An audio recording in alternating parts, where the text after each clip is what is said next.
when the replay official did not stop the game? I'm not going to comment on that. I'll get fined for the rest of my life if I get commented on that. We had a great belief in our locker room. We didn't have to do anything special, just be us.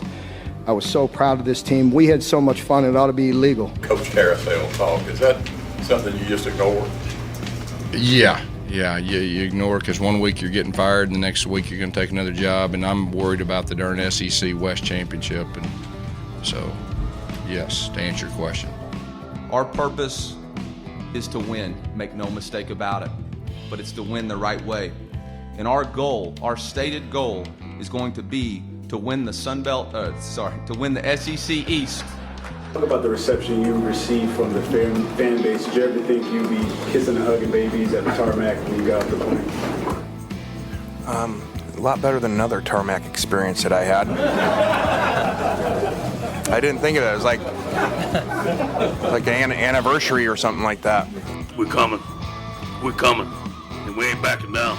And as the head football coach at South Carolina, my job is to do what I feel is best for the University of South Carolina football program today and going forward in the future, and that's what I did. We wish him well, and have nothing but we wish him well. Welcome into the latest episode of That SEC Podcast. I'm your host, Michael Bratton. I go by SEC Mike on Twitter. No shade on this show, but don't worry. Got a terrific guest lined up. Stephen Lassan, college football editor for Athlon Sports. I'm going to do a deep dive on the Athlon Sports College Football Preview Magazine. It's on the shelves now. It's available online. We'll have a link to where you can purchase your version of the Athlon Sports College Football Preview Magazine in the show notes. If you hear the excitement in my voice, it's because we are officially 100 days from the first Saturday of the SEC season. And really, we're even closer than 100 if you want to throw in Tennessee, who's opening the season on a Thursday against Bowling Green. So we're actually 98 days from some SEC football, but 100 days from, it's always confusing when they mix, they move this game here, this game there. I know Ole Miss is playing on a Monday, so they'll have to wait a couple extra days. But, man, it's getting close, guys. We know it when the Athlon Sports Magazine's out. We know it when SEC Media Day's right around the corner. And one other way we know it, CBS has come out and announced the early selections for the SEC on CBS, the afternoon games. Now, of course, CBS has still got the contract, so it's not turning over to ESPN for a couple more seasons, so we still get that classic jingle.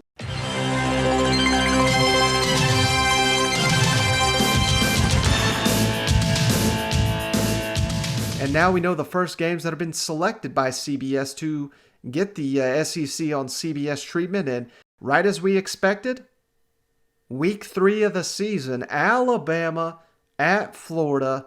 I believe this is the first time the Crimson Tide have played in the Swamp since 2008, if I'm not mistaken. I could be wrong about that, but it's been a while since Florida's been in the Swamp. Of course, the two teams that played in the SEC Championship, so this is going to be a hell of a game. That's Saturday, September 18th. And why there's no CBS game week 1 or week 2, I believe that's in the contract. It's just they always wait till the third weekend of the season. So, man, that's going to be one hell of a game. The other two, safe to assume, these are always selections here by CBS. Saturday, October 30th, Georgia versus Florida in Jacksonville, the world's largest outdoor cocktail party. That should be another classic down there. May decide the SEC East, so that's going to be an SEC on CBS game like it is every season. And then the day after Thanksgiving, Black Friday, November 26th, Missouri at Arkansas. That will also be returning back to that SEC on CBS, nationally televised broadcast. So 3 really good games. Hell, don't overlook at Missouri, Arkansas. That was one hell of a game last season. And I know we can't call it a rivalry, but it's starting to feel like a rivalry, at least to me. So These two teams do not like each other. The coaching staffs, not big fans of one another. So those are going to be 3 outstanding games we got coming up. And 2 other things caught my attention when the SEC on CBS made this announcement. Like I said, so they've only picked these 3 SEC games. They're still going to do an SEC game every week. But the way they do it is they wait till the season arrives and they make a selection a week and a half out from the games. So that's still the case, but they have already announced the 2 weekends that they're going to do double headers. And in recent seasons, it's been early on, like the Notre Dame at Georgia. That was one that they went with. They always usually do, a lot of times they wait till the end of the season. They can double up on some rivalry games. They're not doing either one of those this year. They have picked October 9th as the first doubleheader weekend, and that's the 6th week of the season. And then they've also chose October 16th, so the 7th week of the season. And why have they chosen those 2? Well, they don't come out and say why specifically, but I'll let you know why. Because October 9th, we got Alabama at Texas A&M. A lot of people have those 2 as the top 2 contenders in the SEC West. Not me, necessarily, but a lot of people, they're penciling that in as the selection. It's not been officially announced, but when they announced this October 9th as a doubleheader, you got to believe Kyle Field is going to get the night game on CBS. And then here are some other games on October 9th that I think are going to be in contention when CBS makes their doubleheader selections here. Georgia at Auburn. It's one hell of a game. A little bit one-sided in recent seasons, though, to be honest. A lot of people think that's going to be the game. 2 big-name programs. Heated rivalry, very close to one another. You know, CBS would love to cover that one. But here's 2 wild cards for you that you really can't overlook. LSU at Kentucky. And you may be saying, what the hell, Kentucky? Wildcat fans know better. There's no way there's an SEC podcast that's as high as on Kentucky as we are on this show. And yes, Kentucky would have to beat Missouri, which, no given. Missouri whooped them last year. They'd also have to beat Florida, which, again, very, very difficult game to win there. But if they could do both those things, Kentucky going to be undefeated going into week 6. LSU, they don't have a cakewalk either. They got UCLA in the opener. They played Mississippi State. They play Auburn. But you got to think LSU is going to be favored in all of those games. So I would say there's a good chance LSU's undefeated going into this one. Again, not a given in the SEC. Who knows? Certainly, who in the hell had LSU lose in week 1 last year? You know what? So I'm just circling that one right now. LSU at Kentucky. I know Big Blue Nation, they're fired up for this game already. And hell, we're months and months out from it. So circle that one. And then here's another one. Very underrated game. Annually one of the best games in the SEC. Arkansas at Ole Miss. Little revenge factor there. We all know the history there with Lane Kiffin and Arkansas. They went after him. As soon as they didn't get him, hell, we didn't ever wanted him. It's one of those stories. They landed with Sam Pittman. They're more than happy to have Sam Pittman. The last I checked, Sam Pittman and the Arkansas Razorbacks got a winning streak over Lane Kiffin and his Ole Miss program and Matt Corral. He's still throwing interceptions from that one. So, revenge factor for Matt Corral and Lane Kiffin in Oxford. A little bit of a revenge factor there for Arkansas fan base. Arkansas's got a really tough slate to start the season. Ole Miss got Alabama the week before this. So, that may be a long shot to be the CBS game, but if some upsets happen, could certainly see Arkansas and Ole Miss being a CBS selection. Now let's kick it over to the following week. Remember I said October 16th. That's another one where CBS has already announced this is going to be a doubleheader weekend.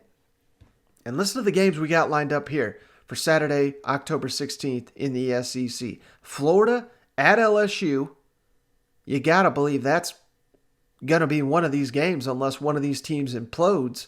And I don't think anybody thinks that's going to happen. Hell, even if it does, this game is such a heated rivalry. Maybe you just throw them in there anyway. How about this one? Again, staying on the Kentucky theme. Kentucky at Georgia.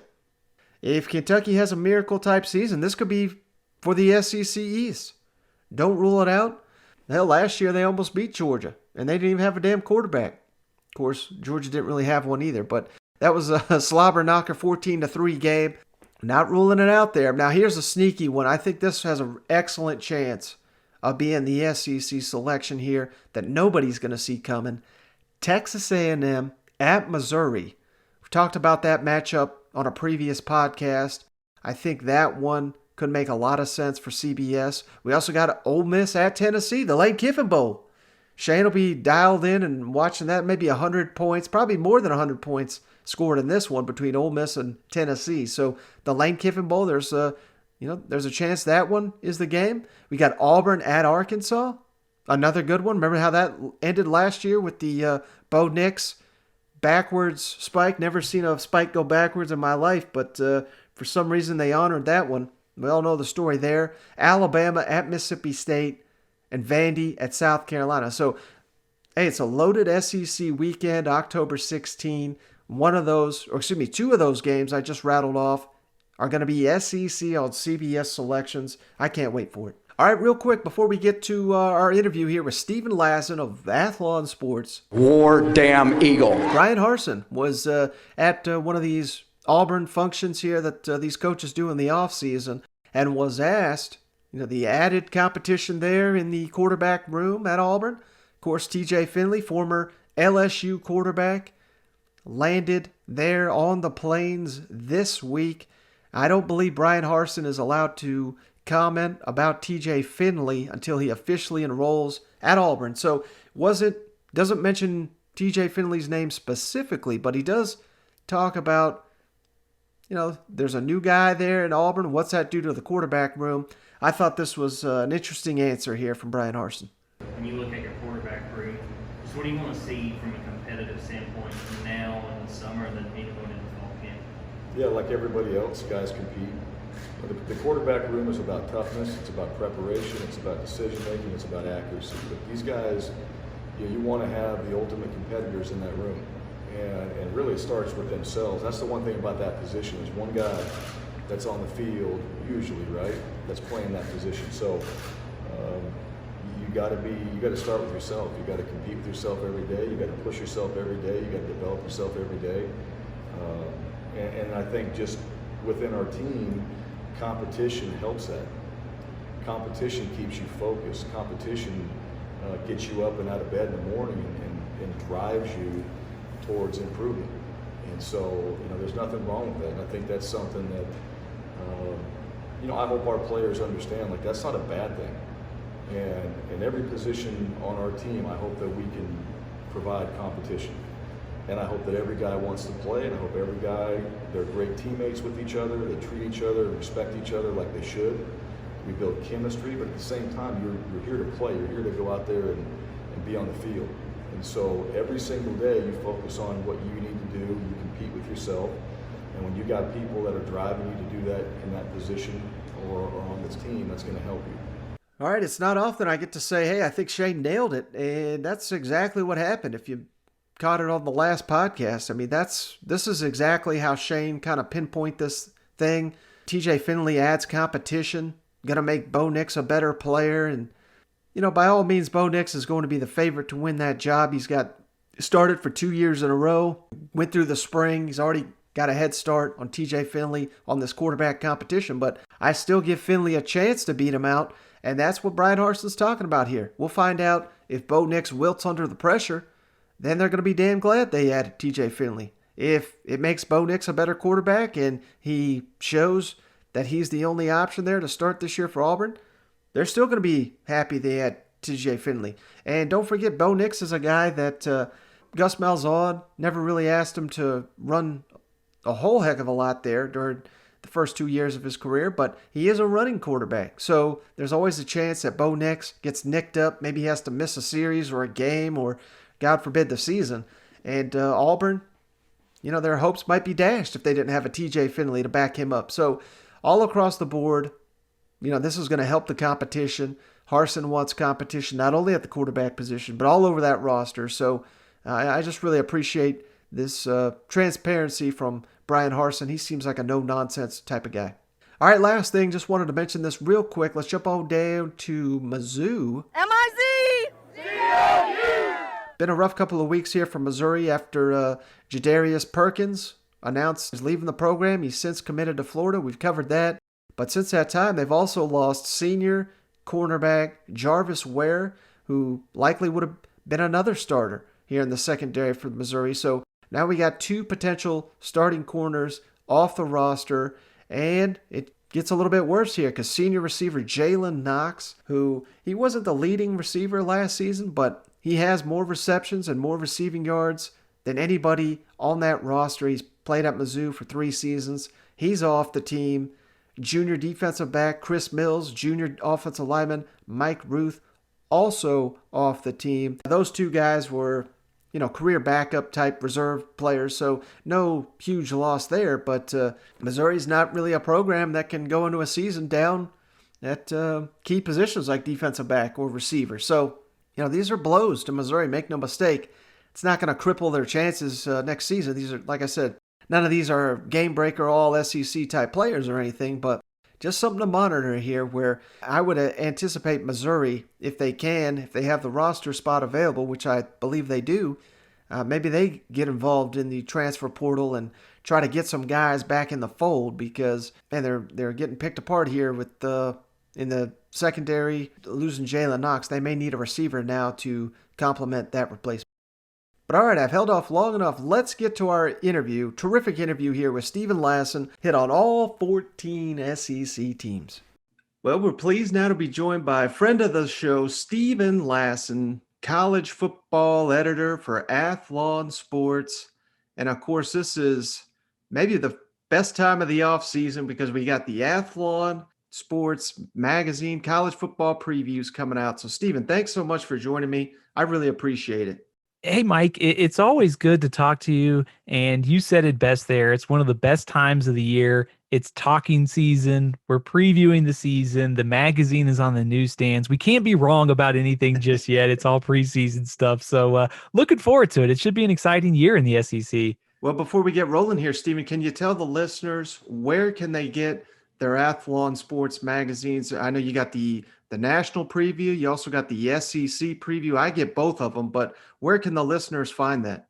Yeah, so if you go to your bookstore, grocery store, they should be on newsstands right now. May 25th was the official on sale date, and give or take a few days in certain places.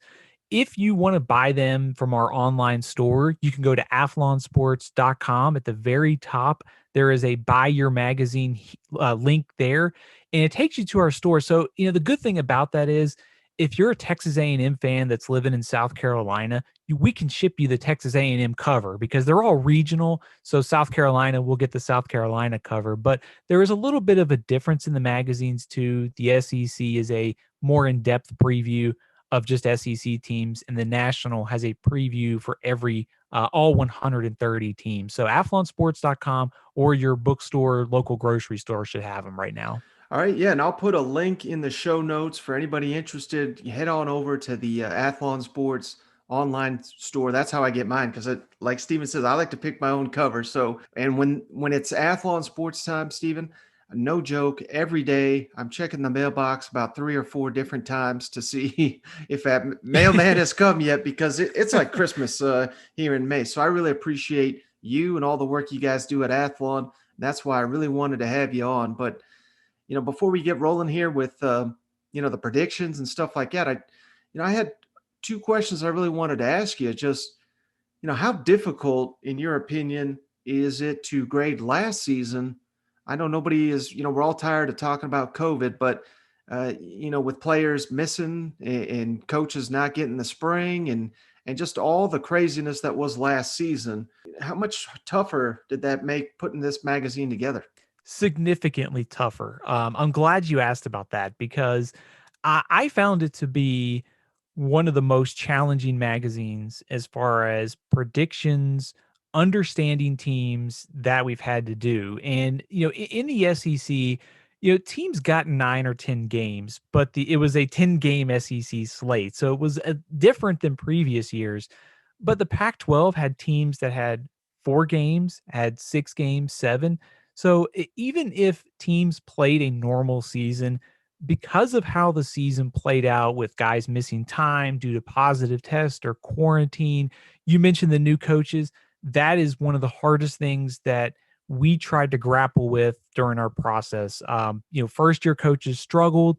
The coordinators didn't have a lot of time. So it was by far, I think, one of the toughest kind of preseason prediction processes that we had to do, especially too, if you consider going back to last season in 2020, we had questions from 2019 and some things that we were kind of waiting to see what would happen.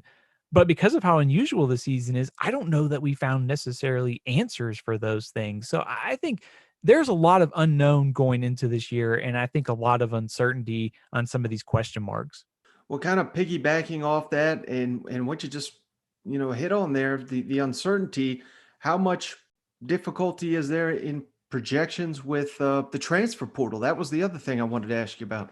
Yeah, for sure. I can tell you, as somebody who has to publish a magazine, the transfer portal deadline is, extremely difficult to navigate. Unfortunately, our magazine went to press right as the final SEC spring games wrapped up. So we've missed some transfers. Unfortunately, I think going forward, it will be a little easier with the deadline on May 1st. But it is in a broad sense, it's an interesting and also kind of a new angle in college football, just because you see Alabama go get Henry To'oTo'o and Jamison Williams, guys that are going to play a lot right away, we think. And there are other teams that, like South Carolina, brought in more transfers that are going to be needed right away to be competitive, whereas Alabama is just trying to get the 1 or 2 guys that they need to get back to the national championship game. So different strategies. And I think just all that new and transition and moving parts just adds to the difficulty of college football. The year to year variance in college football is always something that intrigues me. And I think we'll see even more of that with the transfer portal. Well, getting into the Athlon Sports Preview magazine, you've got, you talked about how difficult last season was for first year coaches, but 2 guys that got A grades in the SEC as first year head coaches, Lane Kiffin at Ole Miss, Eli Drinkowitz at Missouri. Can you talk about what they showed last season in their first year in the SEC as head coaches? What gave you the confidence to give Kiffin an A and Drinkowitz an A? I think for Missouri, I thought they overachieved last season. I thought just getting to 5-5 was a big deal because we came into the last season just with kind of low expectations for Missouri, the uncertainty at quarterback, a coaching change, and just getting to 500, making a bowl game, of course, that was canceled. Was significantly above our expectations, and I think for the most part around the SEC. So I think when you watch Missouri and you see the early season win, of course, against LSU, you saw what Eli Drinkowitz is trying to do. And I think all the circumstances, just getting to that point in the nation's toughest conference, gave us confidence to give him that grade. And I think with Lane Kiffin, Ole Miss is just going to be, fun to watch every freaking week in the SEC just because, the offense and the style of play. But, they pushed Alabama as hard as anybody did last year. They also gave Florida a lot of trouble in the season opener. And I think you just saw that this team was just better from the eye test, from the stat test on offense. So I think Ole Miss hit a home run with Lane Kiffin as its hire. And I think we thought he did a great job last year. We think he's going to be even better going forward. Now, staying in that state, though, one guy, I got to ask you why you hate Mike Leach. He got a C grade, number 15. And I'm just kidding about that. But what goes into Mike Leach getting such a low grade there for his debut? I think Mike Leach's grade might be a little bit out of his control more than other ones. I think for starters, when Mike Leach and running the air raid offense, and so much of that is timing and rhythm between your quarterbacks and receivers.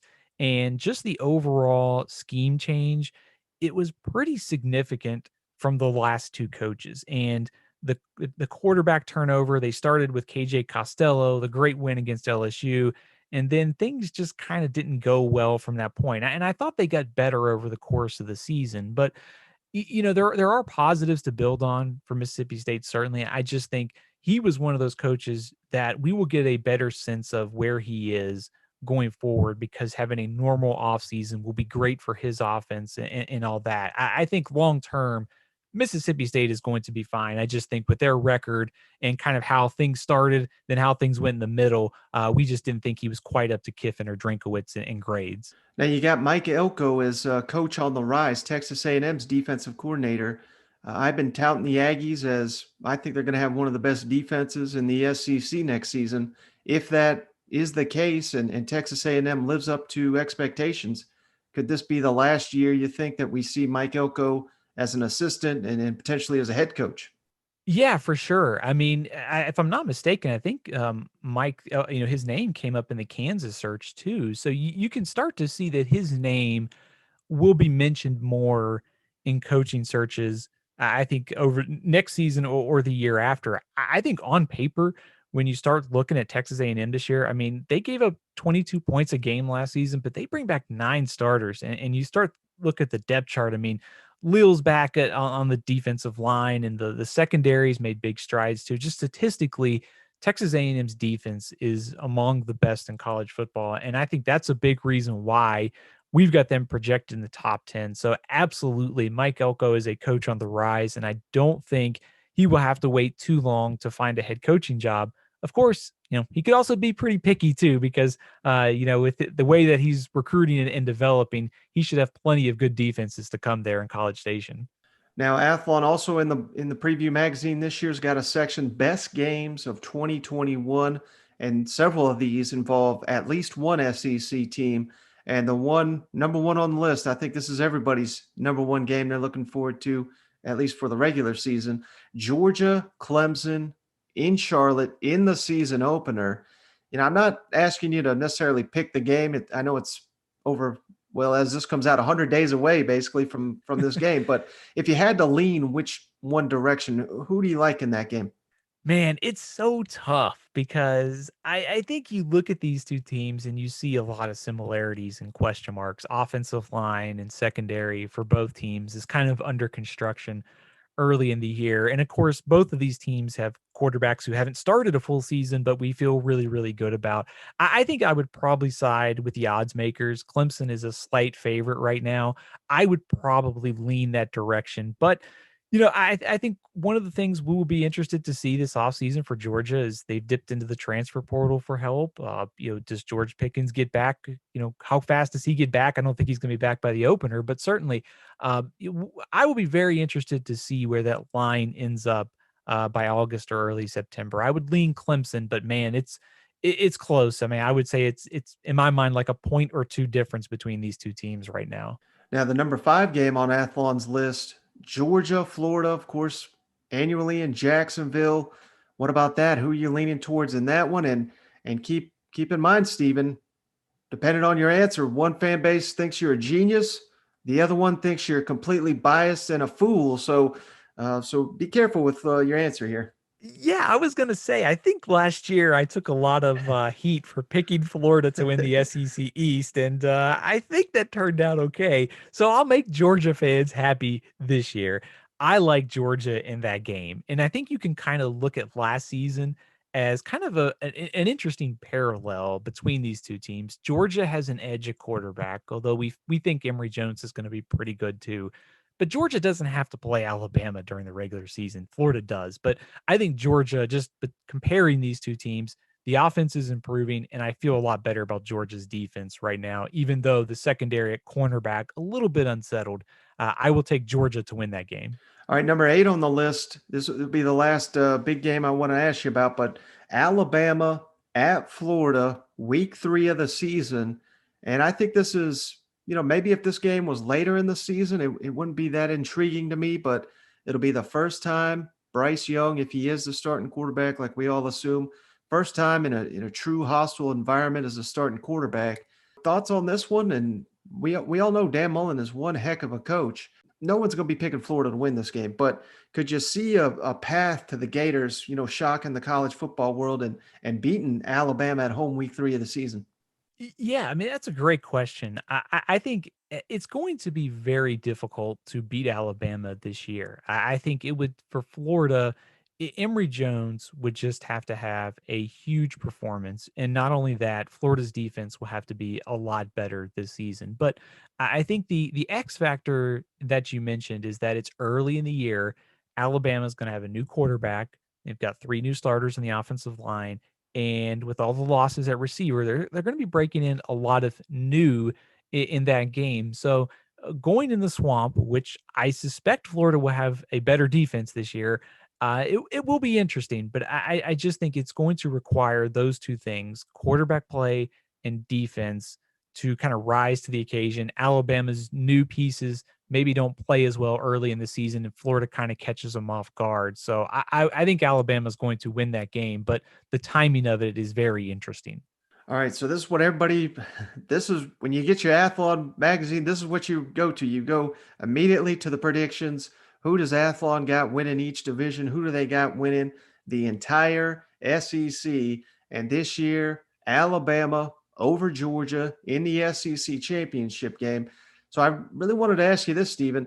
If one of those teams does not win their division, which would be the bigger surprise? So I guess what I'm asking is which pick is Athlon or you specifically more confident is going to win their division, Alabama in the West or Georgia in the East? It's a good question. I think I would say Georgia has fewer contenders. You know, when you look at the West, I feel like Alabama. I think, you know, we've rated them as the best team in college football, and I think they'll end up there. But they do have to go on the road, like we talked about, to Florida, to Texas A&M, and of course, we'll see what happens with LSU this year and how far they improved. There's more threats in that division. Whereas when you look at Georgia, you know, Florida, we've got them finishing number 11. Think they're going to be just fine offensively, maybe not as explosive. Defensive question marks. I feel a lot better, I guess, Georgia, just because the lack of contenders there. Alabama is certainly a very heavy favorite, but just the lack of other options for Georgia would probably give me a little bit more confidence there. Mm-hmm. All right, we'll go into number 2 in the SEC West, Texas A&M. You know, just missed the college football playoff, and certainly seems like Jimbo's got that thing right where he wants it, and he's talking a big game. He's all nothing but bravado there in College Station this year. So what would it take in your mind, you know, short of something disastrous happen for Alabama, but what will it take for the Aggies, you know, something within their program to take that next step and potentially win the West this year? You know, I think the first thing that jumps to my mind is the last time that Alabama lost this division, it was because of Joe Burrow's emergence at LSU, which transformed that offense. And when you look at A&M this year, new quarterback, 4 new starters on the offensive line.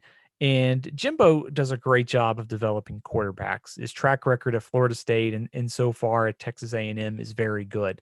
But throwing a new quarterback in there with 4 new starters on the offensive line and needing guys to develop at receiver is going to be, I think, challenge. I think it's going to be a challenge for Texas A&M to get all that up to speed and try to beat Alabama. I think maybe if Kellen Mond was back and that offensive line was back this year, maybe that conversation for how high Texas A&M is a little bit different. They may be another spot or a little closer to the top 5.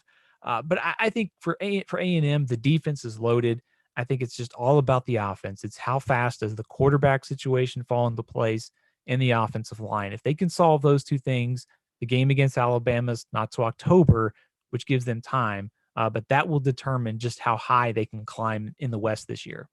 Now, I don't want to ask you the same exact thing for LSU, but do you think the Tigers are a legitimate contender to win the West, considering, you know, they're bringing back a ton of production, more than I think anyone short of Ole Miss this season in the SEC, and hey, they finished pretty strong last year, beat Florida, beat Ole Miss. So, what's the path for LSU? Do you think there's any outside chance that they could win the West this year?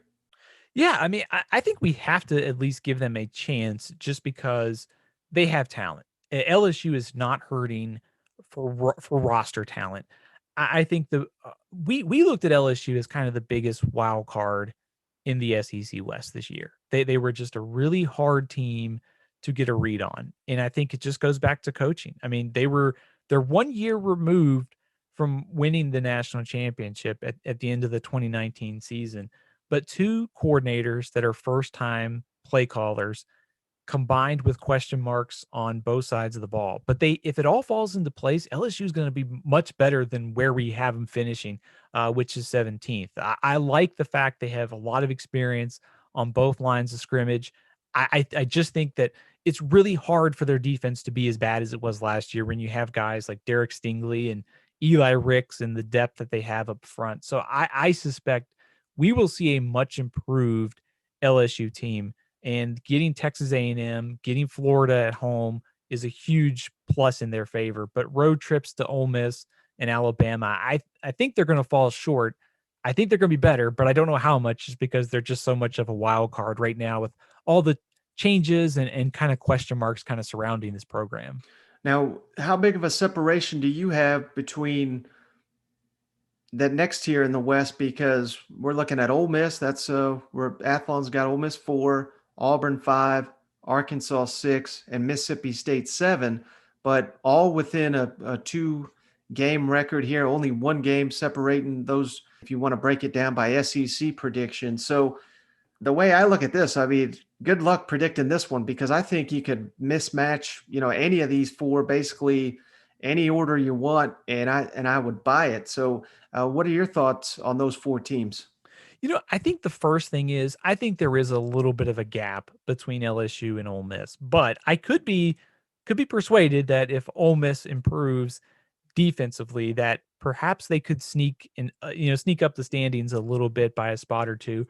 Really like this offense. Lane Kiffin and Matt Corral are going to score a ton of points this year. And yes, they are losing Elijah Moore and Kenny Yeboah, but they've got playmakers. It's just all about how far that defense improves. So I like Ole Miss at 4.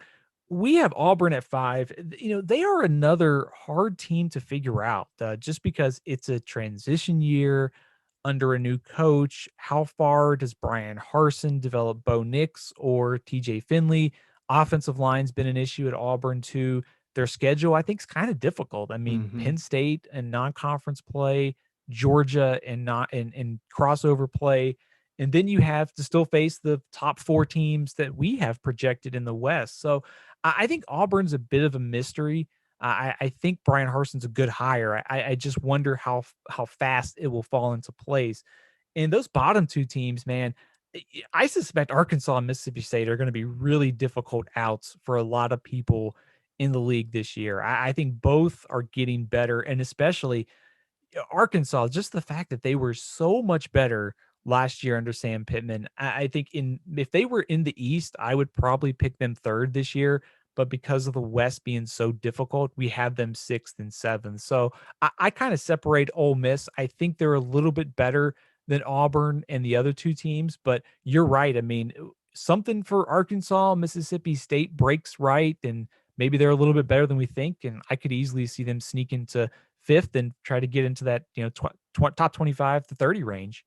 Well, jumping over to the SEC East, so you've already expressed that you think Emory Jones is going to be a solid quarterback, and we all know Dan Mullen, how good of a coach he is, but certainly lost a good, several elite playmakers off that team on especially the offensive side of the ball. So what are you anticipating for the Gators this year? I mean, are they going to be more defensive, running the ball type team? What do you see for the Gators there, and what's the path to them repeating in the East potentially?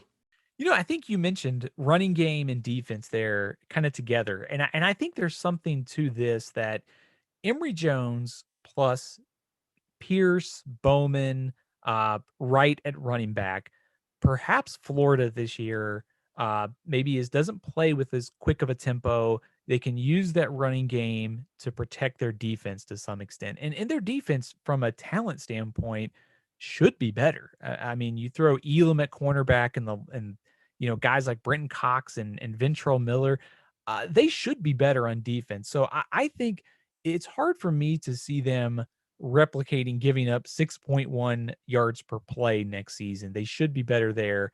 And I think Jones plus the running backs on offense, they will put up some points, maybe not as much as last season. So I think the path to Florida winning the East, they got to get good quarterback play to Emory Jones, and they have to build the offense around him. And then defense has to take a step forward.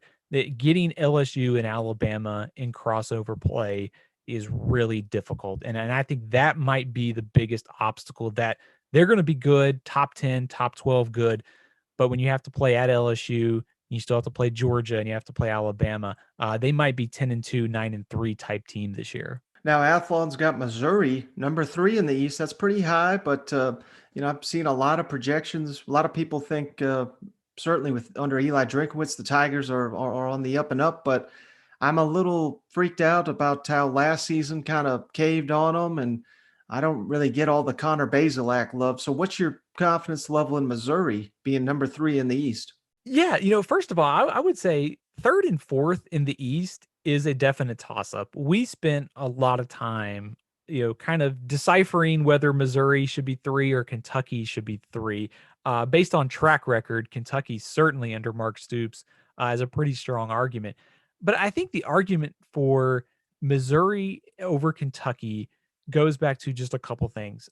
Missouri is kind of a year ahead in transition on offense. Kentucky having a new offensive coordinator, a new style. I share your, I guess, kind of cautious optimism on Connor Bazelak. He had the big performance against LSU. The stats weren't there the rest of the year. But I think there's something for Drinkowitz to work on. And so just those two, Drinkowitz and Bazelak, and the offensive transition, having a full year to kind of go through that while Kentucky's trying to sort out its quarterback position and scheme, I think gave me a little bit more confidence about Missouri at 3. Also, the game between these two is early in the season, and I think that benefits Missouri just because of the things that we mentioned, transition and quarterback play. But this Missouri team is far from perfect because their defense has to be a lot better, and they've got to get more playmakers on the outside. And of course, the running back position, finding the new go-to guy is a question mark. So we think it's definitely a close call. We gave a small edge to Missouri. Yeah. So you said it there. You got Kentucky 4. Now that there's no way to kind of know this would happen, but we live in a world where Kentucky nailed the offensive coordinator hire. They nailed whoever they named the quarterback, and he has a terrific season. If that were to happen, those two things, could you see Kentucky possibly making a jump all the way up to maybe even number 2 in the East if those two dream scenarios happen for the Wildcats? It's a good question. I think first of all, I've mentioned Florida's crossover. If you think Florida loses to LSU, Alabama, and Georgia, you're already looking at 3 SEC losses. Could Kentucky beat Florida head to head? Yeah, sure. They just did it a couple years ago. So, yeah, I mean, I think if things fall into place, we're going to miss on Kentucky. I just think the quarterback offensive transition, the playmakers at receiver may keep this team down at number 4 this year, but we still think they're going to be, a top 35 team.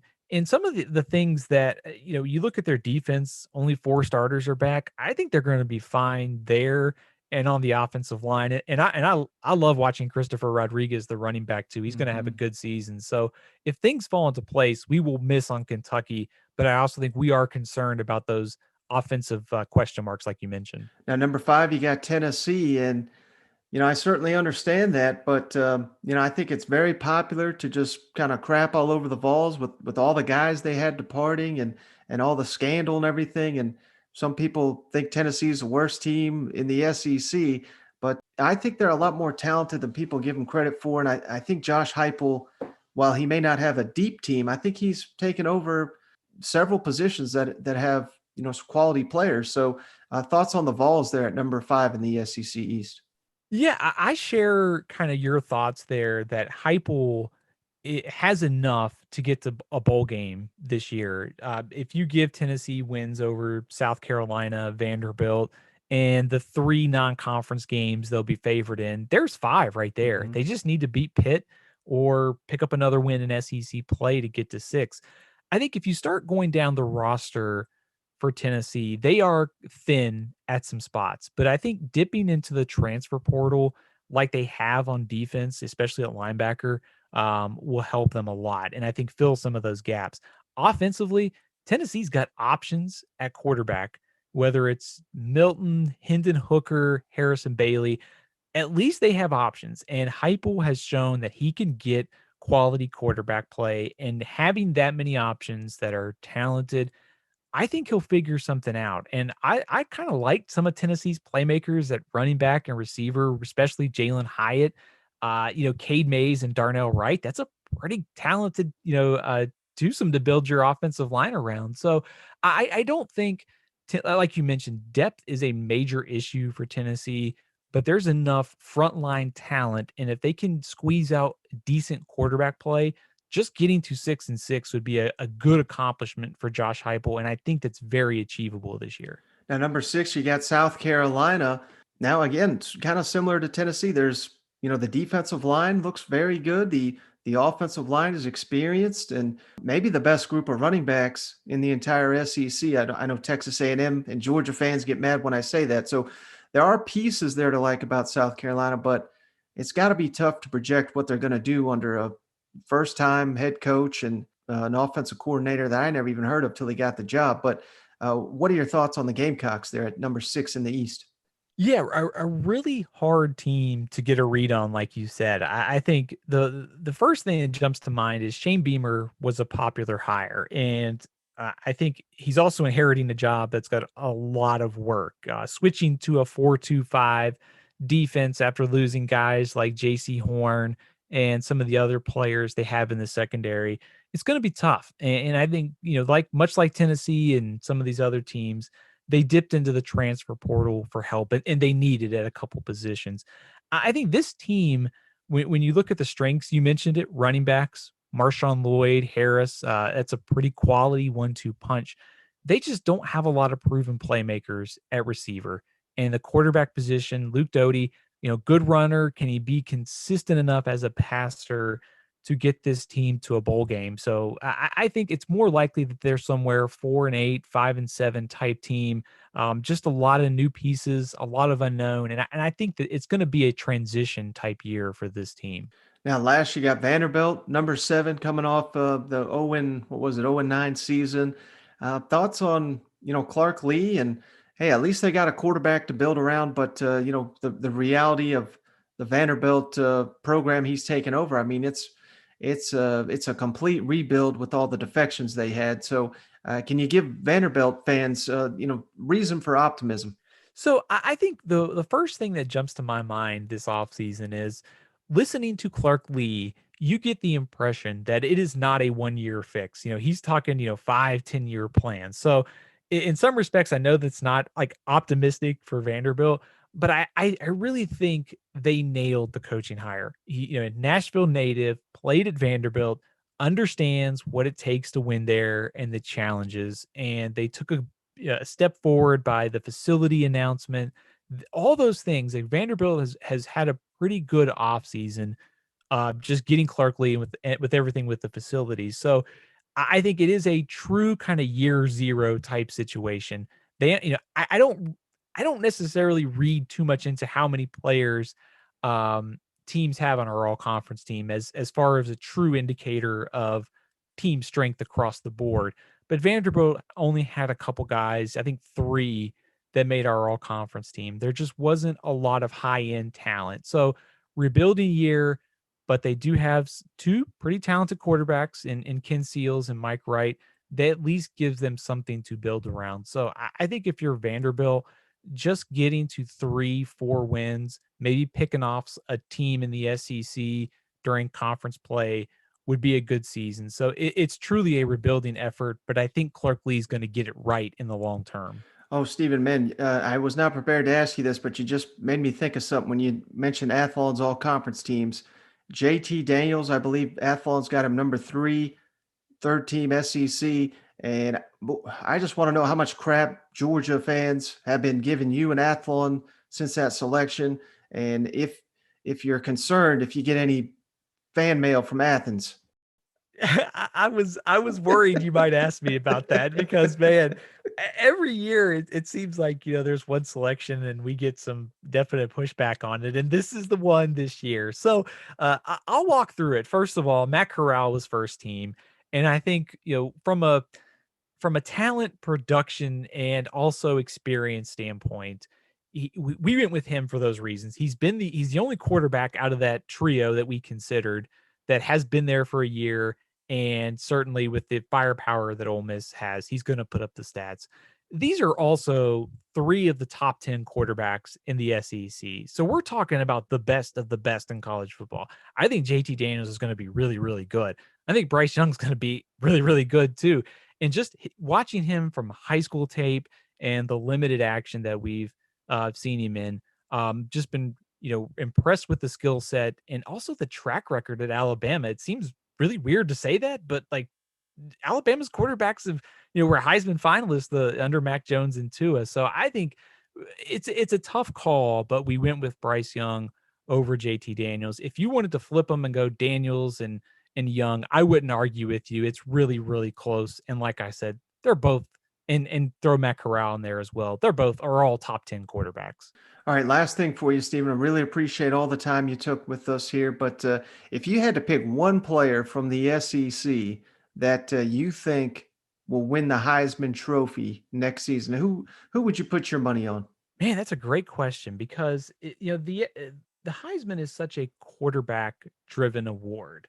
And even though I think Matt Corral is our first team quarterback, it's probably going to be tough for him considering Ole Miss and being outside the top 25 in most projections to win it, unless he just has a monster statistical season. So I will go with Bryce Young or JT Daniels. They are a quarterback on a top 5 team. The stats should be there, and they're going to win a lot of games this year. I think those two are probably the SEC's best shot at it. A lot of good running backs, but I think one of the quarterbacks would be the SEC's best bet this year.